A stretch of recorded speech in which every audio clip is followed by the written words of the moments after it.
तो हमने आज लेक्चर स्टार्ट किया और हमने कल आपको इलेक्ट्रोनेगेटिविटी का मीनिंग्स बताया था और आज हमने बताया ट्रेंड्स।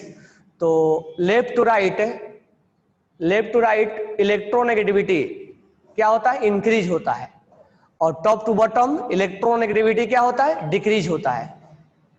ठीक है, तो अगर हम लेफ्ट टू राइट जाते हैं तो size will decrease, size decrease होता है तो इसीलिए उसका फोर्स ऑफ अट्रैक्शन बढ़ता है और पावर बढ़ता है, तो वो शेयर्ड पेयर इलेक्ट्रॉन्स को खींचने की कैपेबिलिटी बढ़ती है। तो that's why left to right electronegativity will increase. When we move from left to right, electronegativity will be increased because size will decrease, and if size will decrease then force of attraction will increase, and force of attraction will increase then capability to attract shared paired electron will increase. ठीक है, when we move from top to bottom then size will increase, size will increase then force of attraction will decrease, force of attraction will decrease then capability to attract shear pair electron will also decrease. That means top to bottom electronegativity will decrease, and cesium has lowest electronegativity, the value is 0.7, and fluorine has highest electronegativity value is 4, and electronegativity has no unit, it is unitless because it is reference value. Okay, तो हमने trends देखा। अब electronegativity का हम कुछ application देखते हैं, लेकिन एप्लीकेशन देखने के बीच में हमें चीज़ें ज़्यादा हम डेप्थ में नहीं जाएंगे, क्योंकि डेप्थ में हम केमिकल बॉन्डिंग में जाएंगे। तो यहाँ पर मैं तुम्हें बस यूज बता रहा हूँ कि हाँ ऐसा भी यूज हो सकता है। तो पहला है पोलर और नॉन पोलर, पोलर और नॉन पोलर। हालांकि हम पोलर और नॉन पोलर के बीच में डिटेल हम केमिकल बॉन्डिंग में पढ़ेंगे। पोलर क्या होता है, पोल। अब होता है क्या, ये जो इलेक्ट्रॉन है, ध्यान से समझना, ये जो इलेक्ट्रॉन है क्लोरीन वाला, हाइड्रोजन वाला, क्लोरीन थोड़ा अपने तरफ शिफ्ट करता है। क्यों शिफ्ट करता है? क्योंकि क्लोरीन का इलेक्ट्रोनेगेटिविटी ज्यादा होता है as compared to, chlorine is more electronegative as compared to hydrogen, हम जानते हैं। इसीलिए इसके इलेक्ट्रॉन्स को थोड़ा सा अपने तरफ डिस्प्लेस करके खींच के रखेगा, तो इसका इलेक्ट्रॉन्स इसके एरिया में आने लगेगा।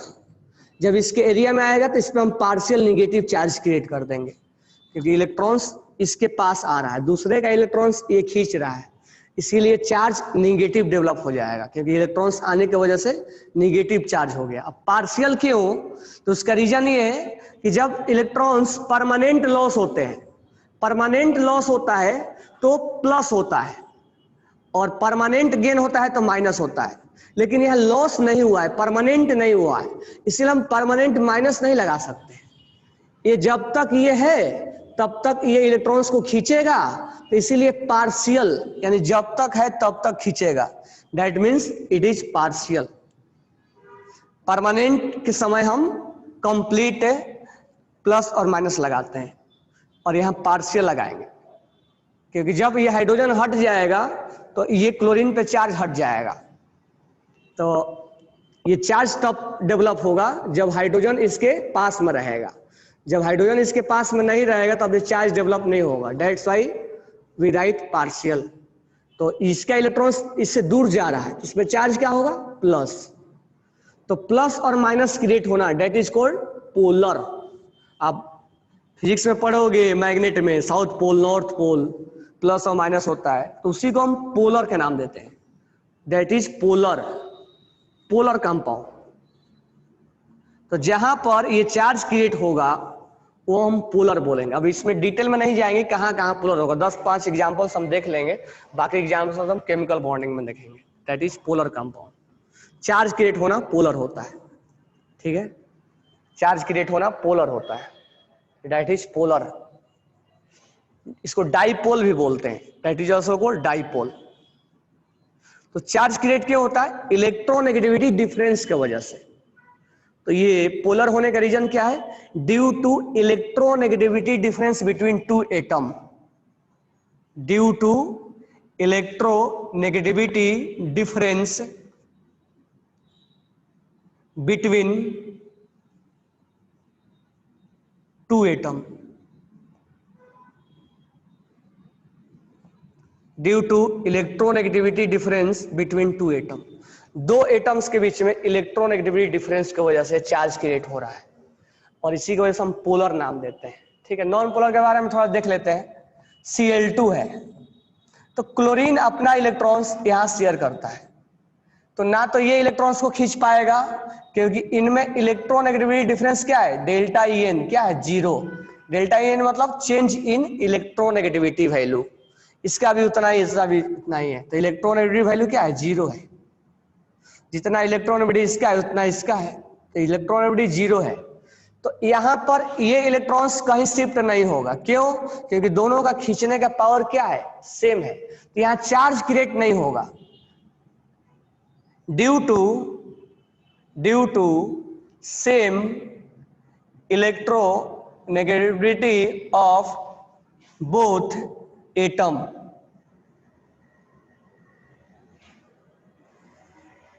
Electron will not displace, electron will not displace, electron will not displaced, electrons will displace नहीं होगा। That's why charge will not create, charge will not create, charge create नहीं होगा। That's why charge will not create. तो इसको हम बोलेंगे this one is non polar, इसमें pole create नहीं हो रहा है, दैट इज नॉन पोलर। यानी जहां जहां सेम एलिमेंट आएगा, जैसे Cl2, जैसे F2, जैसे Br2,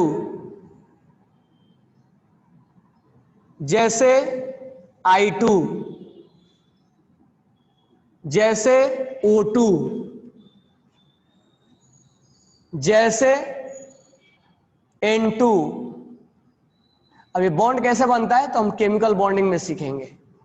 जैसे P4 में कुछ बॉन्ड ऐसे बनता है, ये बॉन्ड कैसे बनता है हम बाद में सीखेंगे। जैसे S8, ये S8 ऐसे बनता है, ये क्राउन शेप होता है। ये सल्फर है, सल्फर है। तो इनमें चार्ज डेवलप नहीं होता है।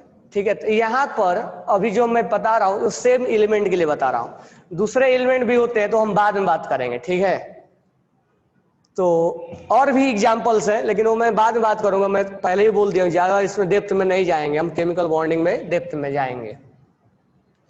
तो अभी फिलहाल यही याद रखना है कि सेम एलिमेंट में नॉन पोलर होते हैं। This one is example of non polar. ये जितने भी हमने एग्जांपल्स लिखे हैं, H2 भी लिख लो, H2, ये सब नॉन पोलर है, सारे एग्जांपल नॉन पोलर के। ठीक है, अब ऐसे केसेज में मैं एक वर्ड लिखवा दे रहा हूं, हालांकि इसको बाद में बताऊंगा। ऐसे केसेज में 100% कोवैलेंट होता है। अब इसका मीनिंग क्या है मैं बाद में समझाऊंगा, लेकिन ये आपको यहां पर पूछा जाएगा।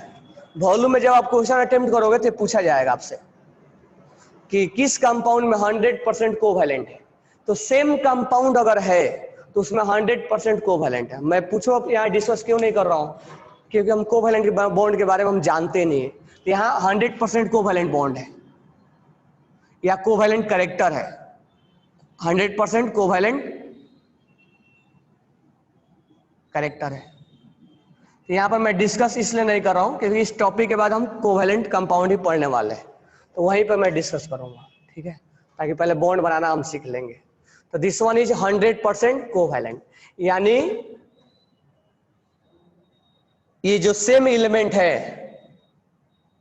सेम एलिमेंट से मिलके बनने वाला एलिमेंट नॉन पोलर होगा और उसमें 100% कोवैलेंट होगा।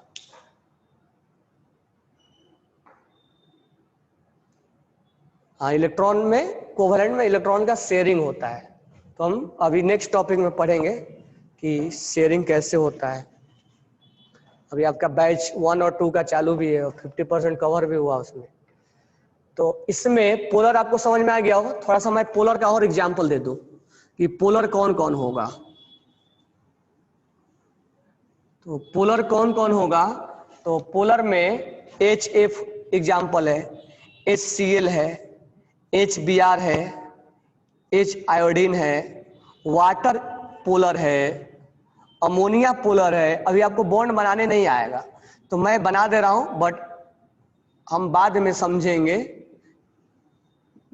कि ये पोलर क्यों। Partial negative, partial positive, partial negative, partial positive, partial negative, partial positive, partial negative, partial positive, partial negative, partial positive, partial positive, partial positive, partial positive, partial positive, partial negative. तो water is a polar, याद रखना पड़ेगा। Water is a polar solvent. Polar solvent, ये solvent होता है। Water is a polar solvent, ठीक है। तो water is a polar solvent. Temporary, temporary है इसीलिए पार्शियल लगाया गया है, ठीक है। तो टेम्पोररी होने की वजह से पार्शियल लगाया है। तो हम ज्यादा अब डिटेल में नहीं जाएंगे। एप्लीकेशन नंबर 1 मैंने आपको दिखा दिया कि पोलर और नॉन पोलर इलेक्ट्रोनेगेटिविटी डिफरेंस अगर है, if two compound have electronegativity difference, लेकिन ये ऑलवेज ट्रू नहीं है तो हम इसीलिए डिटेल में बाद में जाएंगे। If two element have electronegativity difference then compound will be polar. If two element have electronegativity difference then compound is polar। Compound क्या होगा, पोलर होगा, ठीक है। ओके, तो आज के लिए लेक्चर एंड कर रहा हूं, कल इसके आगे कंटिन्यू करूंगा। Okay, thanks to